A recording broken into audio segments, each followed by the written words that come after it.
Bienvenidos al tercer capítulo de Rodando Ibagué. Hoy recorreremos la ciudad construida a partir de relatos. Esto es la Ibagué mítica y legendaria.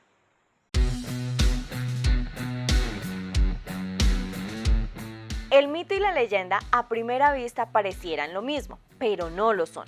Cada uno cuenta con una estructura diferenciable. En el caso de Ibagué, cada generación ha construido sus propias leyendas de transmisión oral y se han vinculado a momentos históricos, personajes con bases reales y a sitios geográficos específicos de la ciudad. Estamos en el barrio especial El Salado, un sitio cargado de historia, también de muchas leyendas, pero de esto nos hablará nuestro invitado Mauricio Romero, con quien hablaremos de las historias de las brujas del Salado, el contexto social e histórico que estos mitos y leyendas surgieron y cómo perduran.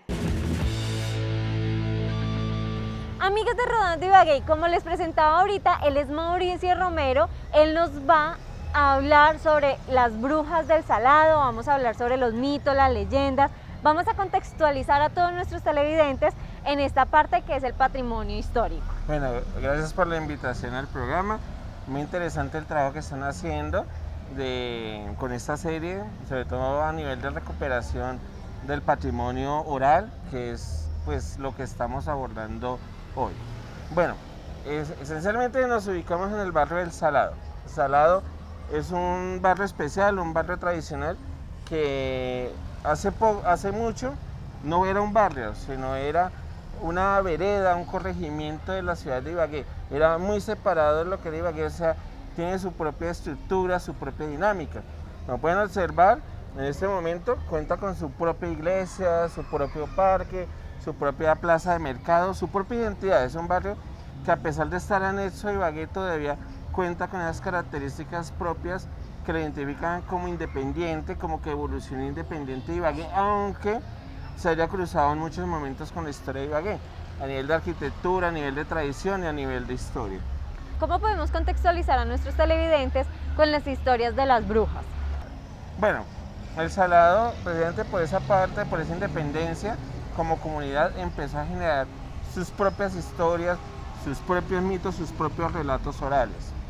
Uno de los relatos que empezaron a circular más que todo por 1950 fueron los relatos relacionados con las brujas, con la presencia de aquelarres y de brujas en la zona, que se reunían en las noches, que asustaban y que incidían pues en la cotidianidad de las personas.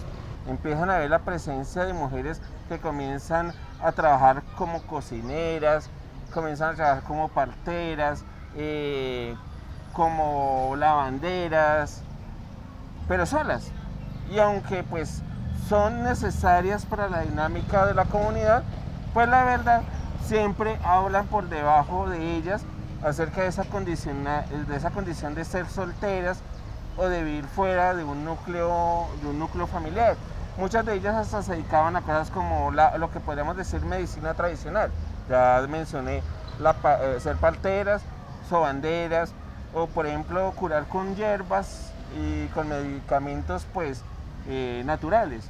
Entonces tú sabes que hay un paso de lo que es ser una yerbatera a ser una bruja, de ser una partera a ser una bruja, y creo que pues en ese contexto de los años 50 fue que empezó a surgir la historia de las brujas acá en El Salado, que ha ido evolucionando.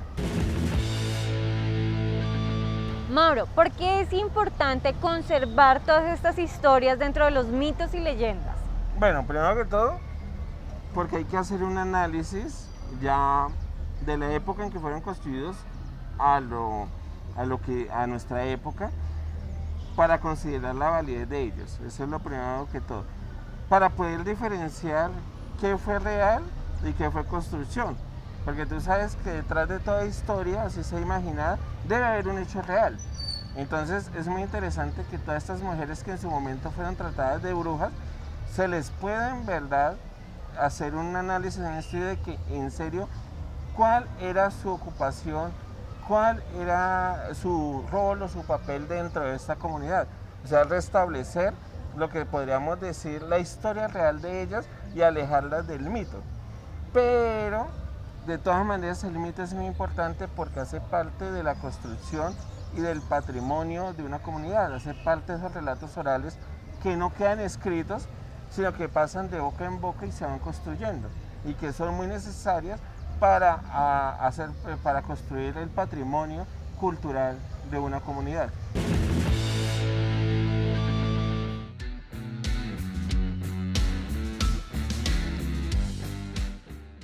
Mauricio nos deja claro que tanto el contexto histórico como la realidad social y la capacidad de transmitir una historia de una generación a otra son factores importantes para que una leyenda se vincule a una zona geográfica en especial.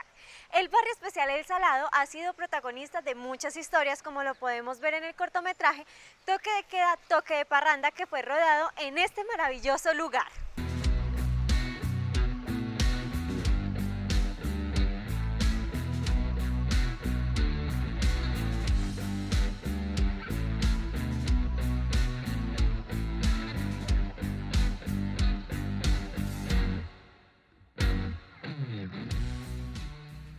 Nuestra ruta nos trae al epicentro histórico fundacional de la Ibagué actual, donde desde el siglo XIX se narra una leyenda trágica, la del fraile. Amigas de Rodando Ibagué, y nuestra rodada nos ha traído aquí al Parque Centenario con nuestro amigo Mauricio Romero, quien nos está acompañando y nos está contando sobre los mitos y leyendas de nuestra ciudad. Mauricio, en este caso vamos a hablar sobre el fraile. Bueno, pues nuevamente otra vez gracias. Y qué bueno el espacio para compartir estas historias que hacen parte de la oralidad de nuestra ciudad. Esencialmente hay dos versiones que se manejan a lo largo de la historia del fraile. Se supone que pueden ser en épocas diferentes y por eso se cruza y hay una confusión con ello. Hay una primera versión que habla de un fraile, es muy cercano ya a la época colonial, habla de un fraile del convento de Santo Domingo, en ese momento que llamábamos el convento Santo Domingo, que se enamora de una monja de claustro. Los dos intentan escapar, pues en esa época son más rígidas las leyes que tienen que ver con la iglesia, intentan escapar y el sendero que deciden usar son unos túneles que estaban en este momento acá en el Parque Centenario, que en ese momento pues no era un parque, sino que era un barranco por donde atravesaba una quebrada y había unos túneles que conectaban hacia allá, hacia arriba en la cordillera. Ese era el camino que querían escoger, pero desafortunadamente nuestra pareja pues no logra cruzar los túneles, se pierden en ellos y mueren y son encontrados a los días muertos acá. Entonces se cuenta que el fraile empieza a rondar la ciudad en busca de su amada. Esa es una de las primeras versiones.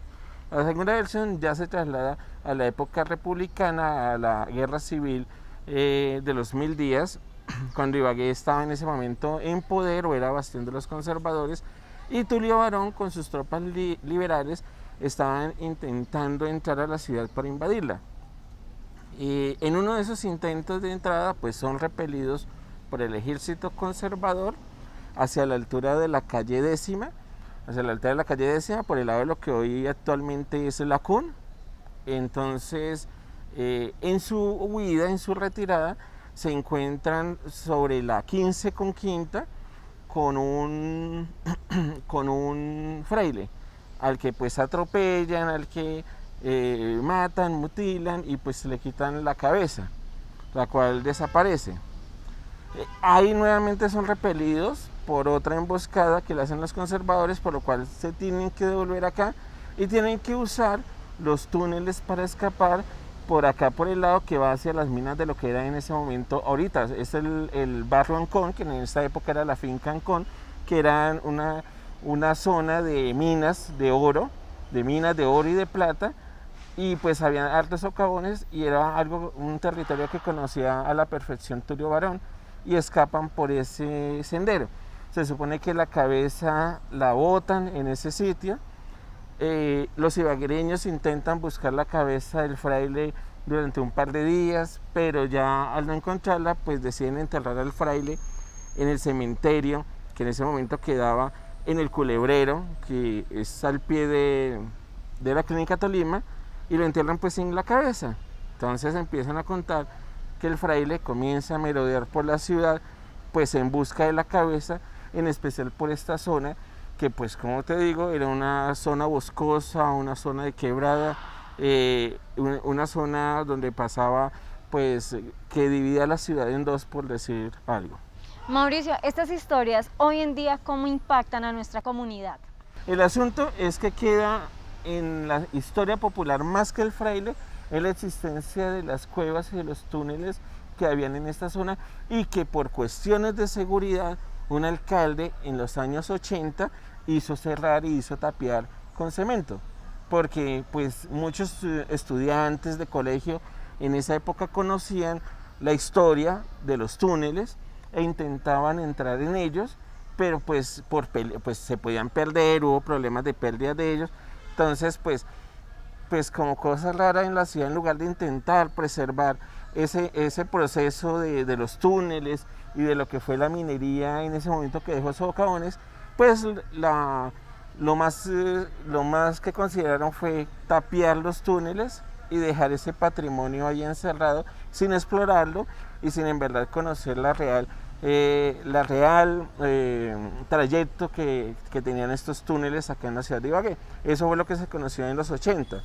Ya cerrados los túneles, pues como que ya empezó a perder relevancia y hasta el día de hoy, pues solo algunos adultos mayores todavía se acuerdan de la historia del fraile, sobre todo por el lado del seminario mayor. Es una historia que está muy vinculada, por ejemplo, con la historia religiosa de aquí de la ciudad y con la historia de minería que tuvo Ibagué, pues porque Ibagué fue una ciudad minera en ese momento.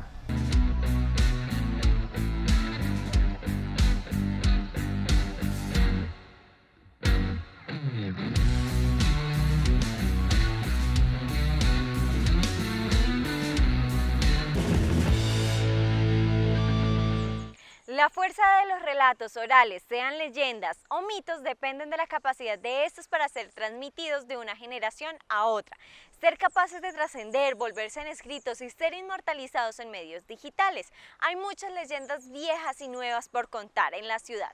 Nos vemos en un próximo episodio de Rodando Ibagué.